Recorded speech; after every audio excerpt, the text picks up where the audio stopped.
Idaho sure likes to seal things.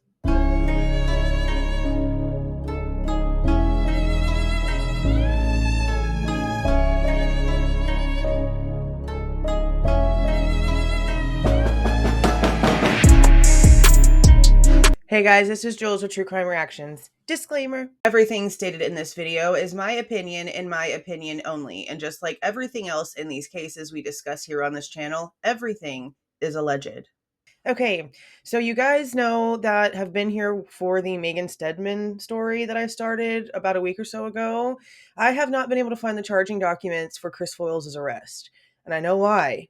I finally was able to get the Odyssey portal for the Idaho non-case of interest portal, because Idaho has two separate like websites. They have one for their normal cases, normal docket searches for, regular cases. And then they have the case of interest website where they have Brian, Daybell, Vallow, all those things. I was having issues with Odyssey and it finally let me in a couple days ago.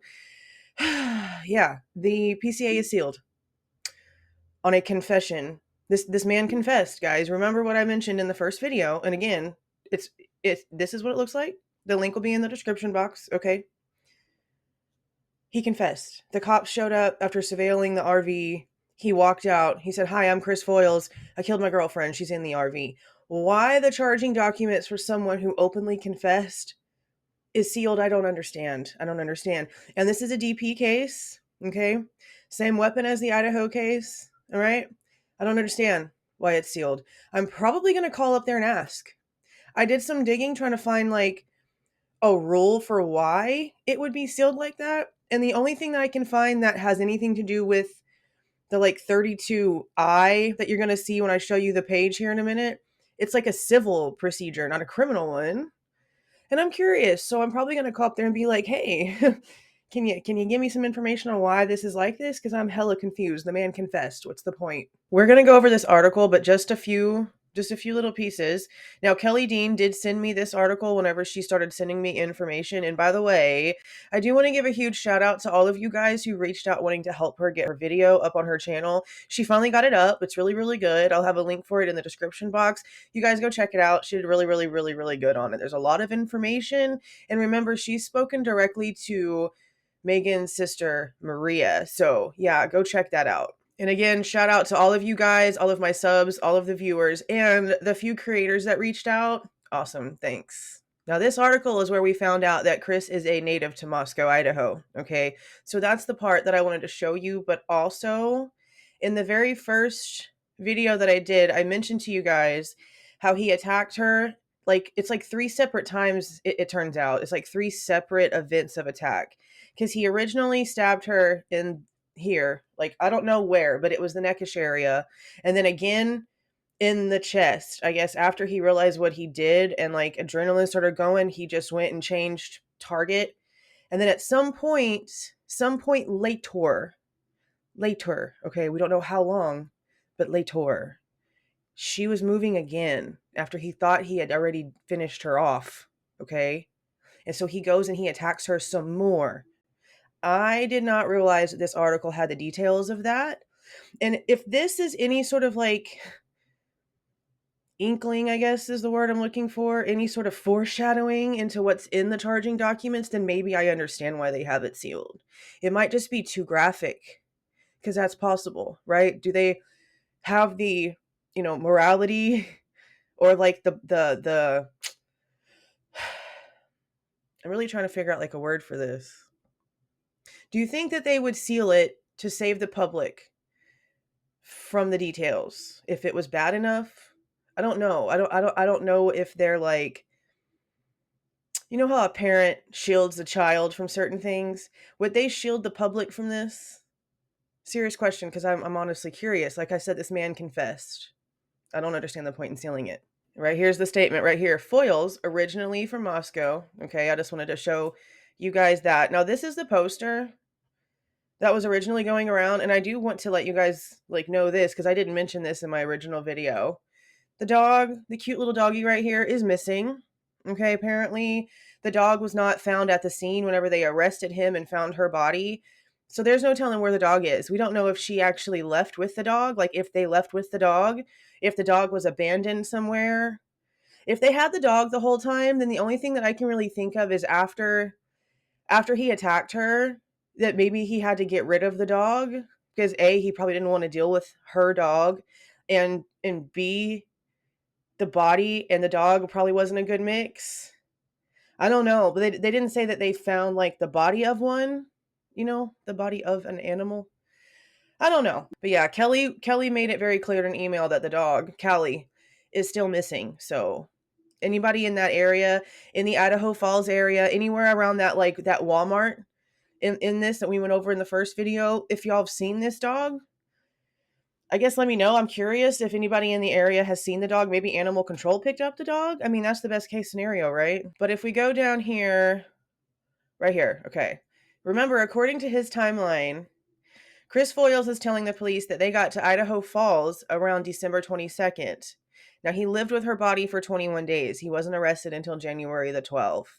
Now, according to him, this is the next part that I don't know the timeline on, because we don't know how long after the initial attacks this part happened.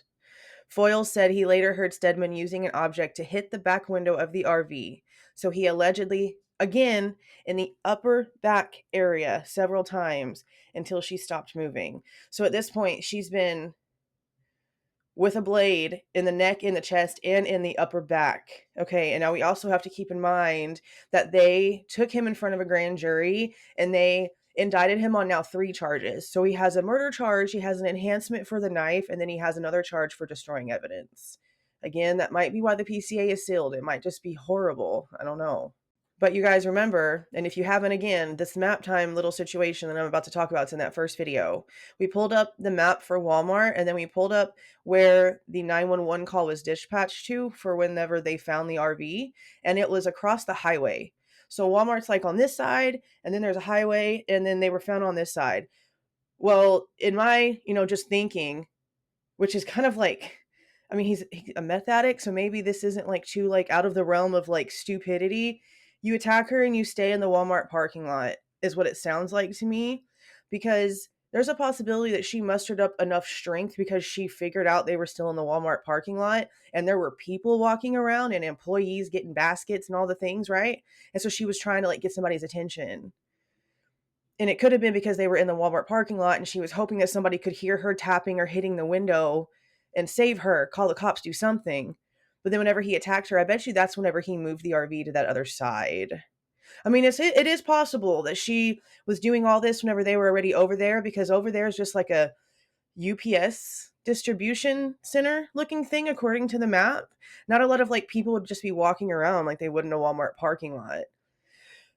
I don't know. That's just how I saw it, that they might have like still been in the Walmart parking lot. She was trying to get someone's attention, whether it be shopper or employee. And then that's never that happened. And then that's never the RV was moved. It's just my brain.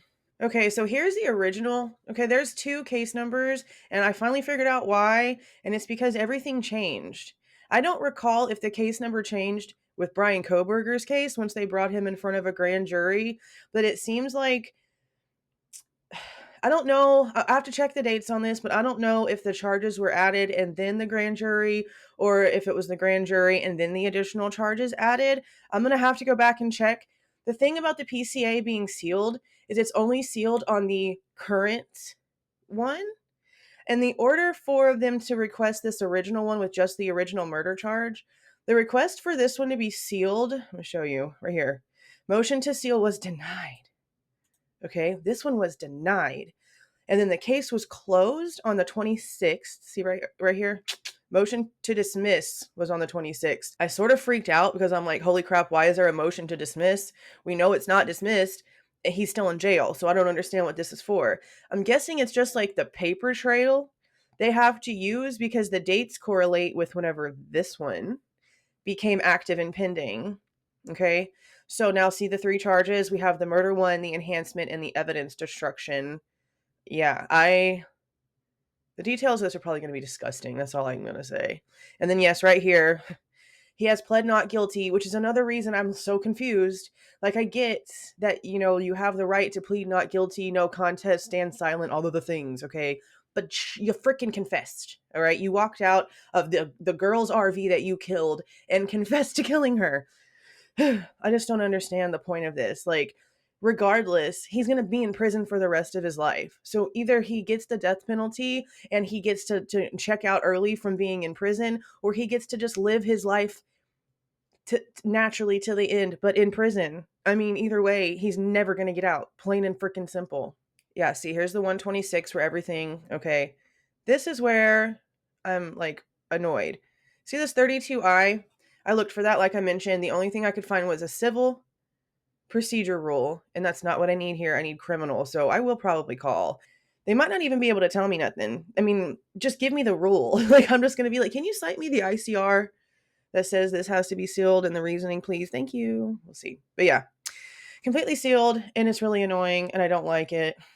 But then it's just dates of all of the normal stuff. So some of this stuff's already happened because, yeah, we had a court date. Response to request discovery. I didn't see this one. Okay. On 2/9. So that was just Friday. And then request for discovery. Demand or notice of intent to rely upon defense of alibi.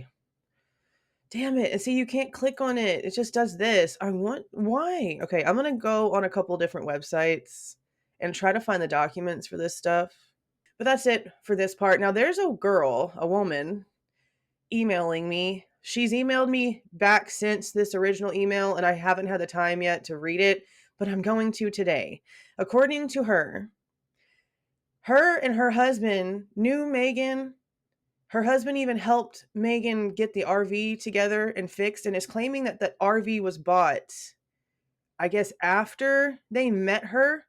They ran into Megan and Home Dude at a bar, and her and him got into a huge fight, and he got arrested that night. So I don't know. I don't know if it's the instance that got him arrested in November, but from how it sounds, this woman's husband like helped Megan get the RV going, and this woman seems extremely confused about how Megan ended up back with this Chris guy after what she saw. And if her husband was actively helping Megan with the RV, then she would know more about that relationship dynamic and what was really going on. So I am interested in speaking to her. I'm going to try to set up something where I can actually talk to her on the phone. I know a lot of people want to talk. I don't have really a secure way to do that right now. That's why there's really only like one YouTuber that really has my true phone number. And I need to figure all that stuff out. I'm just so busy. And it's also kind of like pathetically sad that you have to be so freaking careful just to, make phone calls to people, because people are crazy. But this woman's also claiming that she recorded the argument, at least parts of the argument, or maybe parts of the arrest, but something from that night was recorded. Now, I don't know if she still has it, but she just mentioned it. She mentioned it in the email. So I'm going to follow up with her and see what other information I can get from this, because I'm really sort of confused. The family is apparently claiming that she had this RV for a while and that she did this trip to go and see her kid all the time, and that she just got like broken down in that Bozeman area. She got stuck there, wasn't supposed to even be there. But then like this woman is saying that Megan was telling her she was planning on staying for a little while. And I don't know. I'm really confused, but extremely interested. So I'm going to be catching up with her. But that is it, you guys. If you like the way that I present this information, please don't forget to leave a like on your way out and subscribe to the channel if you are not subscribed already. See y'all.